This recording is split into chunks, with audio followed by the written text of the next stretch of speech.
welcome in to Bourne Park for some Monday night baseball.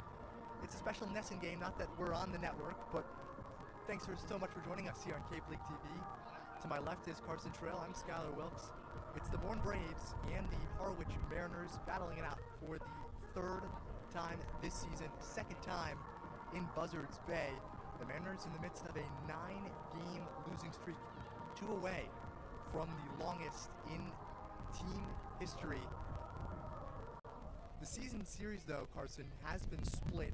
Harwich won the first matchup, Bourne won the second, and each matchup, at least on the Mariners side, has been polar opposites. Yeah, on offense for the Mariners, the first game went exactly as you could draw it up, a 10-2 victory, just decisively better on both sides of the ball. The second game, not so much. That one coming here at Bourne Park just a week ago. The Braves have been playing good baseball, and it seems to have really started against the Mariners. They kept the Mariners quiet, holding them to just 3 extra base hits over the entire game. And then Hayden LeFew, the Mariners starter for that game, just couldn't seem to get a swing and miss. So the Braves are a very scrappy team, very resilient, and they were pesky last time, coming away with the win to split the season series so far. The Mariners, in the midst of this tough stretch, Steve Englert has decided to change things up a little bit. Movement in the lineup.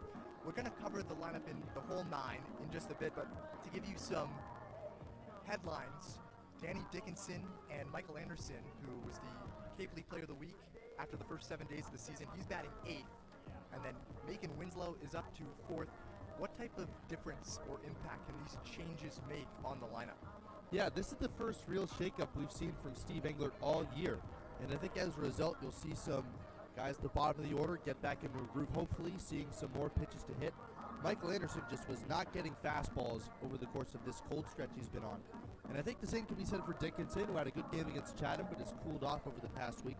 And it also plays the hot hand. Cade Kurland up to the 2 spot in the order. He's been sitting there for a while, same with Ryan Weingartner at the top, but Matt Scanlon in the 3-hole, he is, I think it's safe to say, the most deserving player on the Mariners over the past week or so. Then Macon Winslow, who's also been swinging it with a lot of confidence, highest in the order as he's been this year. Facing that new Mariner lineup is the righty Cameron Padgett out of North Carolina, in for his 3rd appearance with Bourne this summer, his 2nd start. Last appeared against YD just a week ago, where he ended up going 3 innings, giving up a run on 3 hits. He's a rising junior for the Tar Heels, who had a 5.22 ERA this past year in Chapel Hill, and it's a college teammate of his on the opposing side for Harwich. Yeah, Olin Johnson, 6'6", 220-pound sophomore from Bellingham, Washington, making his 2nd start of the year. For his first 2 appearances, a 9.64 ERA and 4 2/3 innings.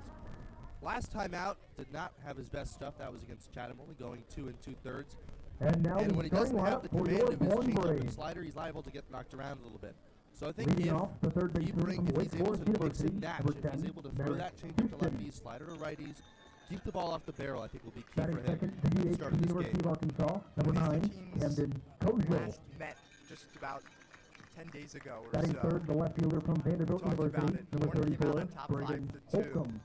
That was the 2nd loss. Batting 4th, the right fielder from This Wake 9-game Forest losing University, streak. number There's 5, been 7 since. Ethan Conrad. What can the Mariners do to stop the skid and stop the Batting 6th, bleeding the center here fielder against from the Braves? Louisiana State University, number 3. Well, Chris back-to-back games. Banfield. They played Wareham competitively yesterday Batting 6th, for the first about baseman from Virginia 7 or Tech, 8 number innings. 19, It just Garrett kind of Michelle. felt like that the Mariners can afford to Batting stay 7th, locked in the for a little bit shortstop from longer and Virginia lock in a Tech, little bit number 4, earlier. It's Clay been one Brady. inning that's gotten away from them in a lot of these close losses on this streak. Batting And 8th, I the think it's second baseman just from Coastal Carolina, number learning 21, what Blake it feels like to win Bartle. again. I don't want to sound dramatic, but once Batting you're back ninth, in a groove catcher as a from the team, University of Arizona, and you number recognize that 7, that's what it Adonis takes, I think the wins will Guzman. come in bunches once they're off the streak.